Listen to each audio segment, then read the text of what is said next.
Hello and welcome to my channel. My name is Andy, and today I'm here to talk about the Radiant Tarot.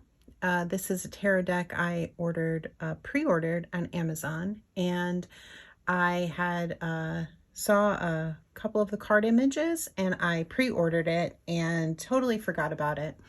And then it came and I received the deck and I looked through it, and this copy I've trimmed just to make it smaller for myself for storage.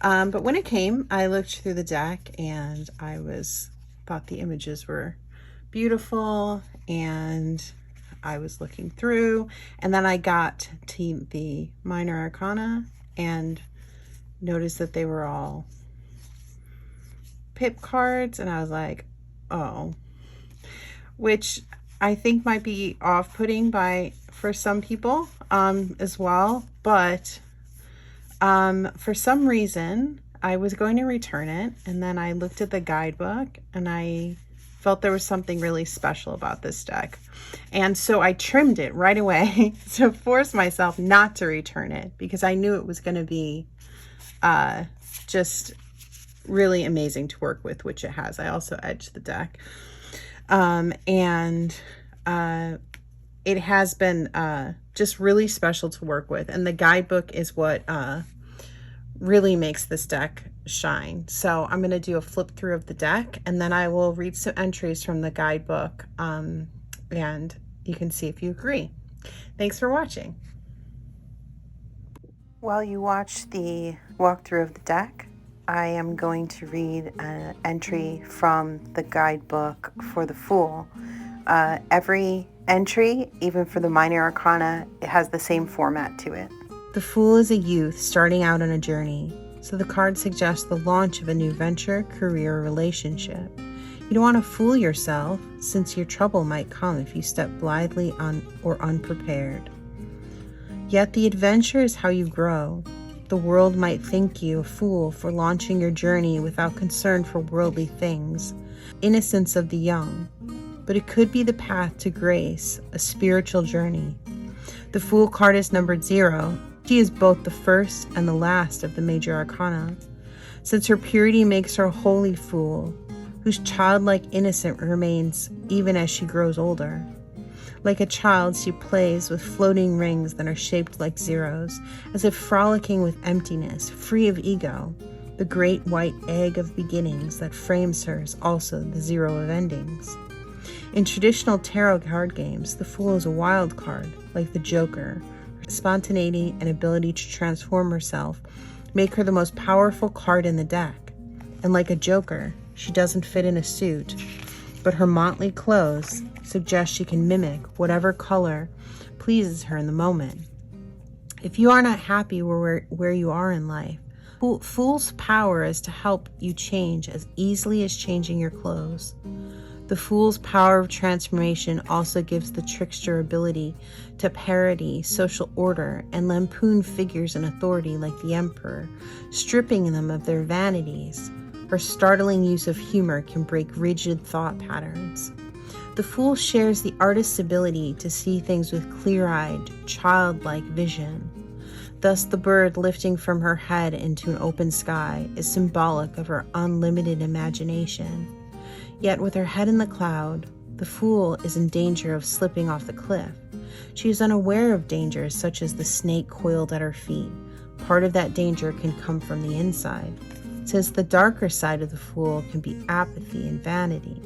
The childlike Fool resides at a place outside responsibility, yet the card is telling you, full steam ahead. Is there a creative life change or artistic project you have been afraid to leap into? The Fool says, jump off that cliff and don't worry about parachutes. It's scary and the landing might be hard, but taking that leap of faith will bring you to an exciting place. And the musing. 250 years ago, the shabby figure of Ryakan was a common sight, plying his begging bowl in the streets of a Japanese town or playing happily with children.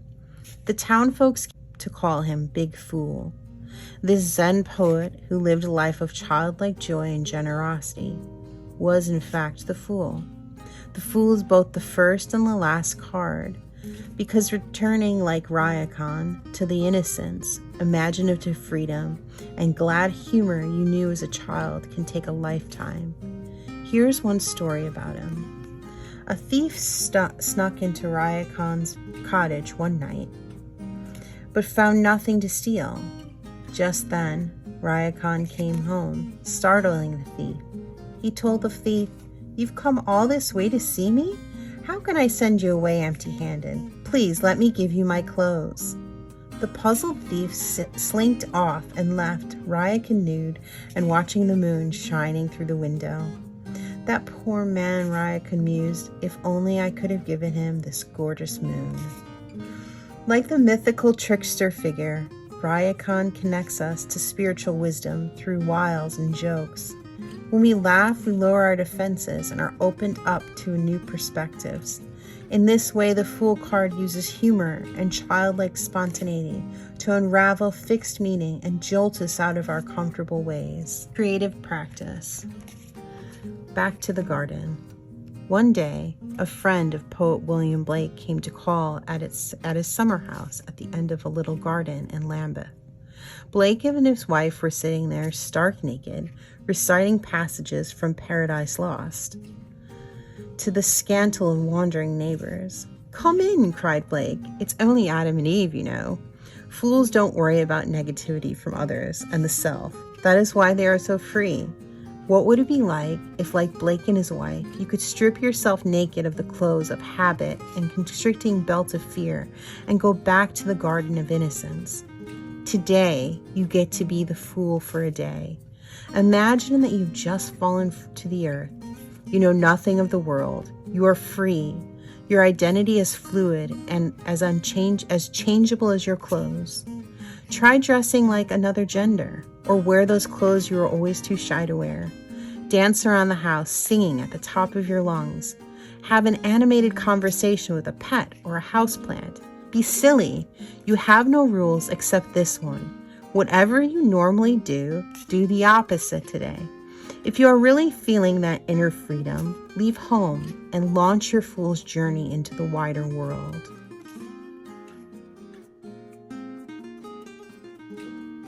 So the guidebook is pretty chunky. The pages are glossy. It is 181 pages.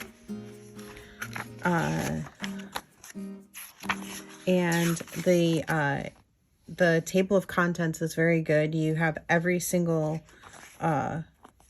card listed and what page number it falls on. Full color images, a section from the artist, and then a very big section from Tony Barnstone talking about how to use the deck and how tarot can be used, tarot spreads, just more writing about the tarot. And then for each card, including the cards in the minor arcana, let's pick one in the minor. So you get the kind of a phrase to start. So this one is cut to the essence for the Ace of Swords. And then for the Two of Cups, connection. And then a little phrase here, trim the access with a sword to reveal the perfect world. Then you get a description, a meaning, then a musing, and then a creative practice and an astrological note. So very good, and lots of information for each card. Thank you so much for watching. Please like and subscribe if you enjoyed this. And if you have any questions, please feel free to leave a comment and I'll get back to you.